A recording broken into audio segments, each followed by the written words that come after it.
In this segment, I want to go over the necessary theory behind building muscle and strength. Obviously, bodybuilding and fitness is a huge field, so there's no way to include everything in this video. But the great thing is, as a beginner, you don't have to know everything to see results fast. This is what many fitness gurus and magazines don't tell you. They bombard you with all these different muscle building hacks and workouts that it's pretty much impossible not to get confused. There's simply too much information out there.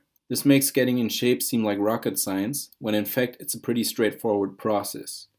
My presentation is designed to teach you the exact steps you need to follow without any fluff or bro science.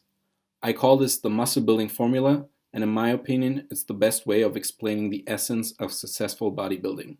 As you can see, there are really only 3 different variables that will determine your success when wanting to build muscle.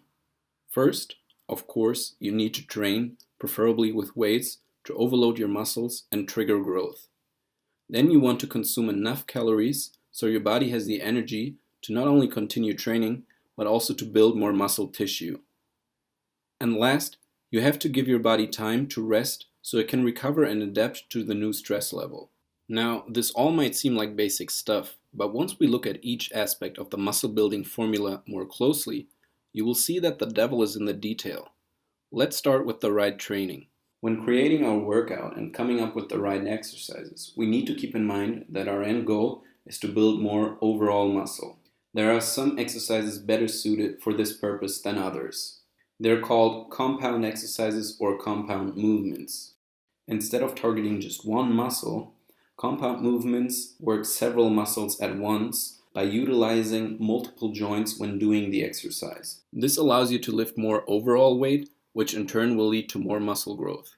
The most important compound exercises, and therefore the most important exercises in general, are the barbell squat, the deadlift, the bench press, and the military press. Any good workout needs to be built around these 4 lifts, which are best done with fairly heavy weight and in a lower rep range. What makes these lifts so great is that they engage almost your entire body. Because the weight is placed on a barbell, you will also have to develop the strength to keep the barbell in place during the motion. This trains the small stabilizer muscles like no machine or isolation exercise can. Once you have included the big 4 in your workout, there is another thing that is just as important to keep in mind. It's called the concept of progressive overload, and it basically says that in order to force a muscle to continue growing over long periods of time, you have to progressively increase the tension placed on it. Plain and simple, this means you have to get stronger to get bigger. Again, this might seem like basic stuff, but so few people get it. They think that they have to switch up their exercises every few workouts to confuse the muscle, or do all kinds of crazy rep schemes, when the truth is that this will have little to no impact on your results. Instead, stick to the big 4 exercises and focus on getting stronger each workout. Now, how is progressive overload applied correctly? During your first few workouts, you will probably be able to add more weight to the bar each week, but as you get stronger, progress will slow down. This is normal, and at some point or another, you might also hit a plateau. Then you have to come up with a workout plan that enables you to get stronger even when adding more weight isn't an option.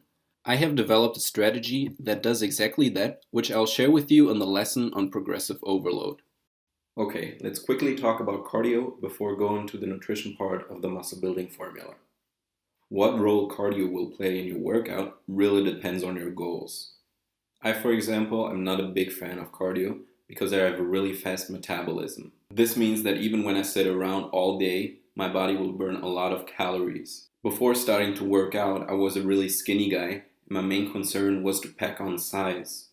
I remember eating big amounts of food, and had I been doing a lot of cardio, then I would have had to eat even more.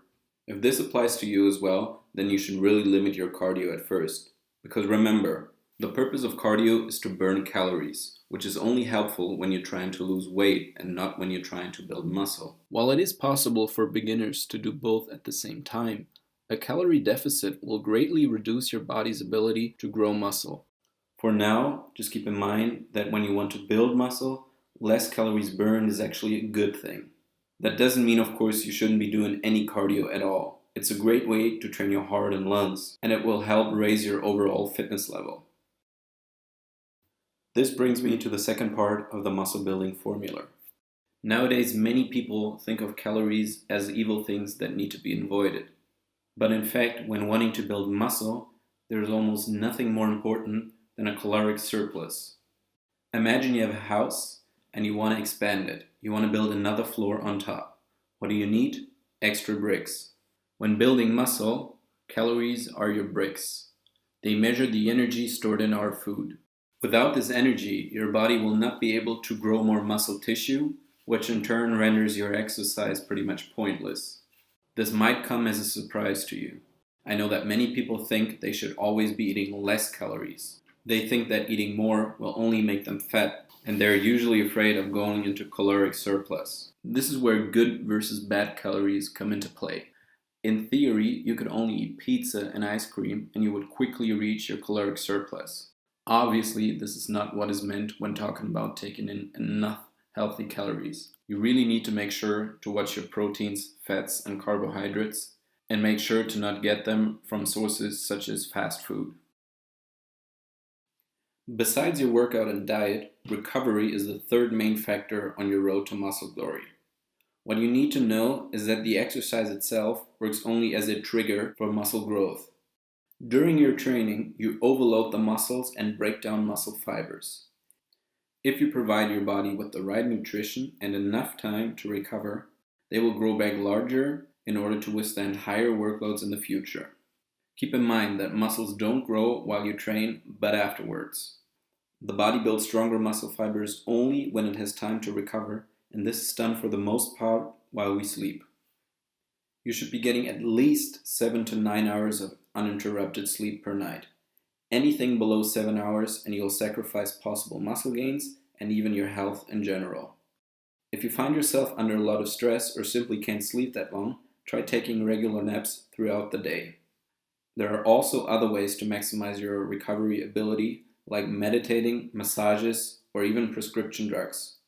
However, they can only enhance your rest and should never substitute a good night of sleep.